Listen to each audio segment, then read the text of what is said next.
Welcome to lecture number 11 in the series. This is a lecture on the course EE 4221, which is digital signal processing, one of the fourth-year courses offered here at the University of Zambia. Today we'll be looking at convolution of discrete signals, part 2. And in part 2, basically, we'll be looking at secular convolution. My name is Dr. Charles S. Luboria. The presentation outline will be as follows. I'll give a brief introduction about secular convolution, then we'll define what secular convolution is. We'll look at again, three methods of resolving or analyzing signals using secular convolution, and these are the analytical method, tabular method, Z-transform method, just like we did under linear convolution. And again, I'll give a tutorial at the end with a list of references. Now, last week we did mention that there are two types of convolution. There's linear and secular convolution. We also did mention that under linear convolution, this is best suited for signals that are not periodic, while secular convolution is best for periodic signals. In fact, secular convolution is also called periodic convolution or cyclic convolution. It's one and the same thing. Also, much important to remember is the fact that for linear convolution, the length of the output y of n is always given by m plus n minus 1, where m is the length of the samples for the first signal x of n, while n is the length of the signal, second signal, which, like we saw last week, that was h of n.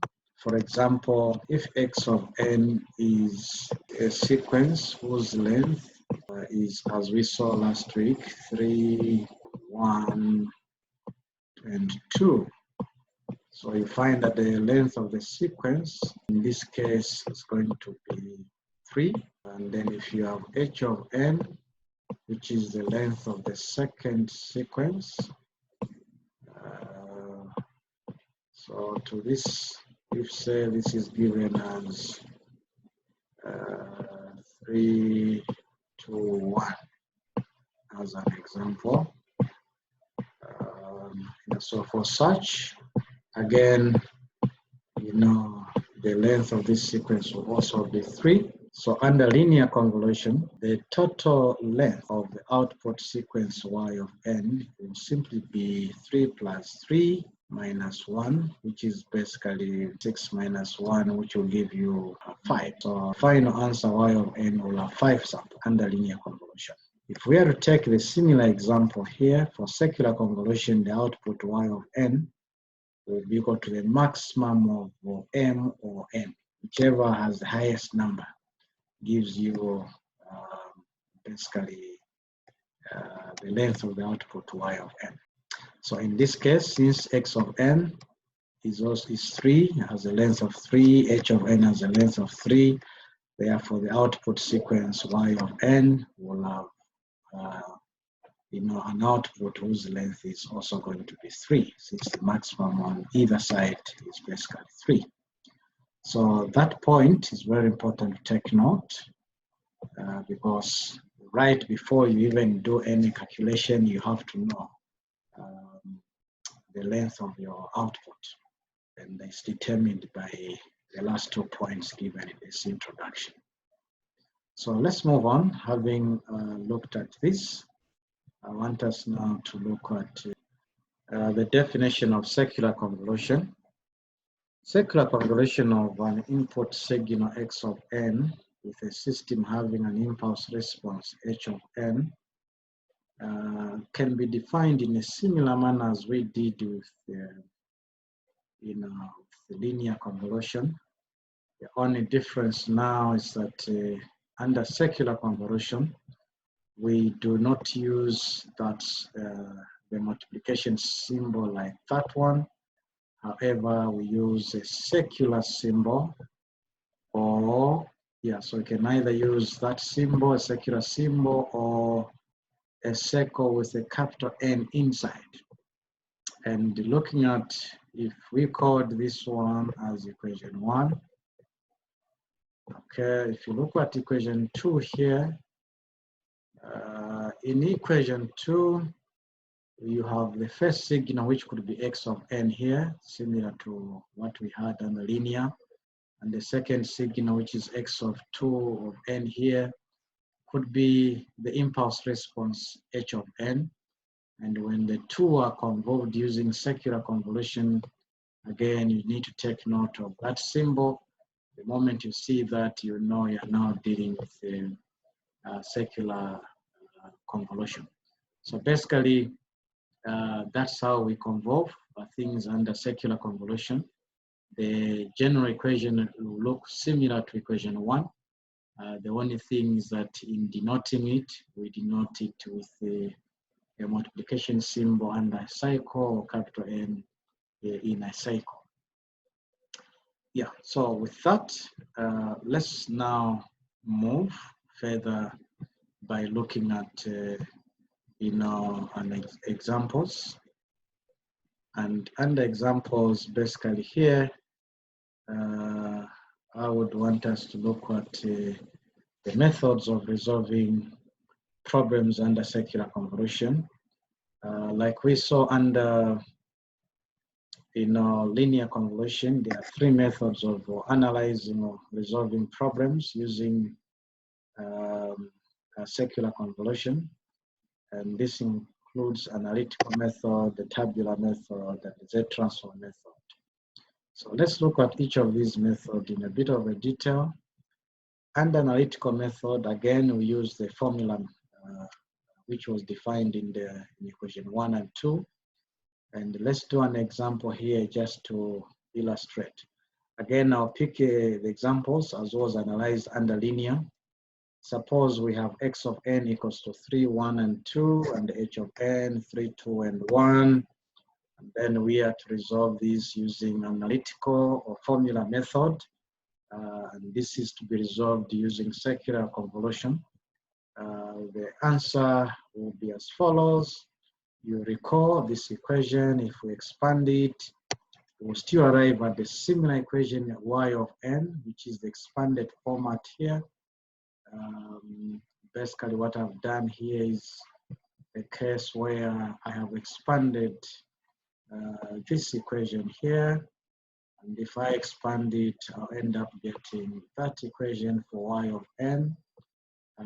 But it's however important that since you've taken note that the length of a sequence for circular convolution is equal to the maximum value of either the length of x of n or the length of h of n. Therefore, taking this expanded format, we can now resolve that example by simply substituting for n in the previous equation. When we have for n equals 0, we're going to substitute wherever there is n. This will be 0, that will be -1, that will be -2. However, unlike we saw under under linear convolution, we were discarding this value, but in circular convolution, this has a meaning. It means that from the reference here, h of n, moving a step in the negative direction. It's like you have a sequence for h here, h of n, taken out. H of n was given by 3, is it 2, 1? Yes, 3, 2, 1. Okay, that was your h.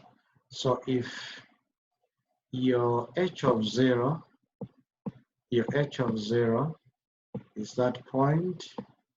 This is your h of 1, like we saw last time. And then this part here becomes your h of 2. So once you substitute your n values and you end up getting these negative h values, the meaning in circular convolution is that from your reference point, where you have h of 0 here, you are moving in a circular, format, and the next you are going to get there is h of 2. And that is why here, the meaning of this is basically h of 2. And the negative simply means that from your reference, you're moving in a circular, and the first one you're going to get is h of 2 there. The second thing, again, from your reference moving in a circular direction, you are going to, when your h minus 2 will basically fall on h of 1. And that is why this portion here, basically reduces to h of 1. And then all you do now is to substitute. We know h of 0 is 3, so x of 0 is 3, 3 times 3, plus x of 1 is 1, h of 2 is 1, and so you have 1 times 1, and then plus here you have x of 2 is 2, then h of 1 is basically 2 here, and then multiplying and adding these two gives you a 14.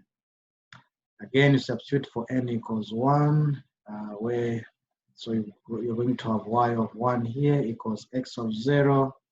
Now, wherever you have the n here, we put a 1, and then here we put, when you put a 1, that's 1 minus 1, that gives you h of 0. The next one, you're going to have, you put a 1 there, you're going to have 1 minus 2, which is negative 2. So basically here, what you're going to get, again, this has a meaning in circular convolution. In linear convolution, we used to discard this, but the negatives here have a meaning. The meaning is that from your reference h of 0 here,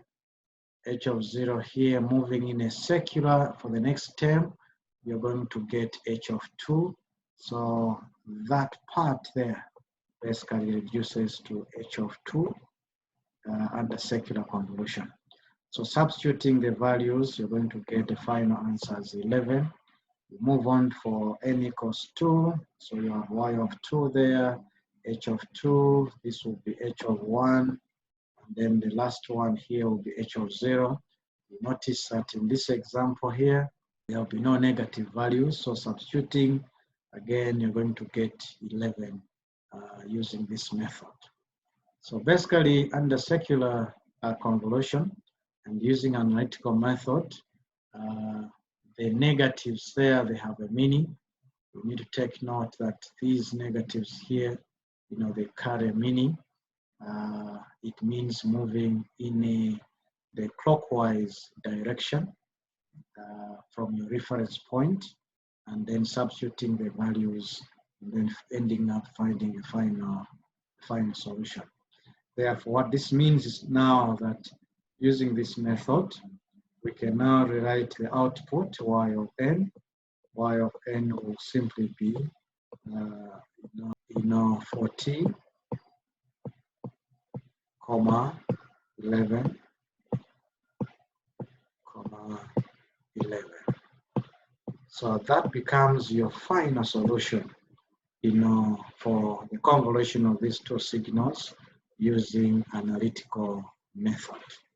Let's move on and now try to find the solution, using tabular method, the second method.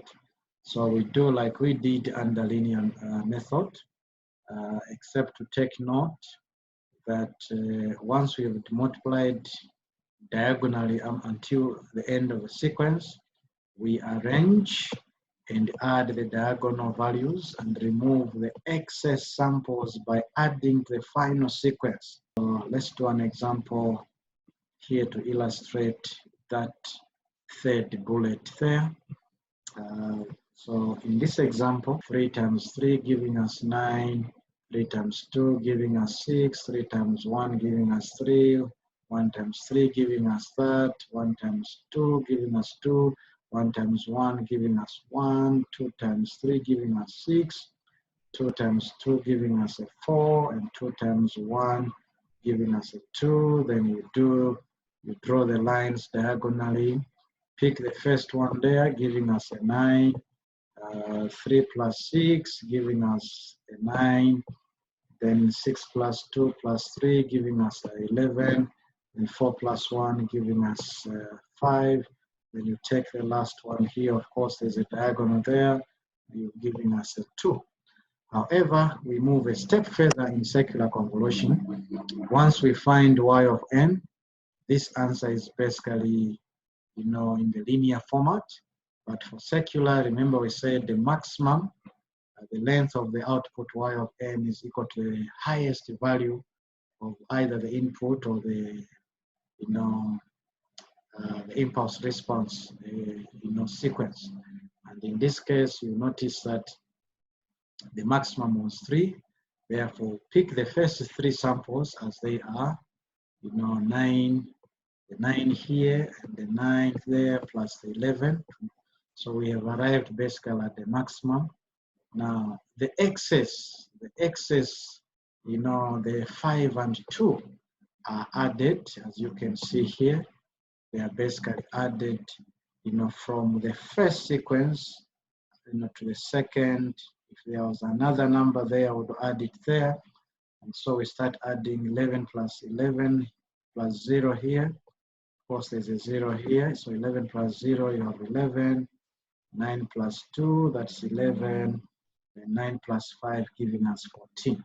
So therefore, again, the output, the final answer, y of n, will simply be, using tabular method. Okay. So let's move on to, the next method of resolving this, again using Z transform. So the solution can be found in a manner similar like we did under linear convolution. So the process involves taking the Z transform of X of n and H of n, multiply the Z transform of the two signals, take the inverse Z transform of the product. So again, if there's any excess, you add them like we did under tabular method. So as an example, here we have, so we take the Z transform of the first signal, the second signal, again, which is basically H of, this is basically H of Z. So once we take that and these two, then you multiply them like we have done here. This is what we did under linear convolution. And take the inverse Z transform, you're going to get that solution, but it's not the final one. You notice that the output sequence, length of the output sequence is supposed to be 3. So we take the first 3 as they are, which is what we have here. Then you add these excess, you add them like we did under tabular method, and you're going to end up having, y of n, which is our output sequence, as nothing but 14, 11, 11 as the final answer. These are the 3 methods that we can still apply under circular method, and you notice that they are similar to linear methods that we adopted in linear convolution. Let's do now a tutorial. I want us to resolve this problem now. Okay, I want us to find the circular convolution, this signal, using analytical method. I want you to resolve it using Z transform method and also using tabular method. So that being said, we now coming to end of our presentation with a list of references given here as before. Thank you for listening.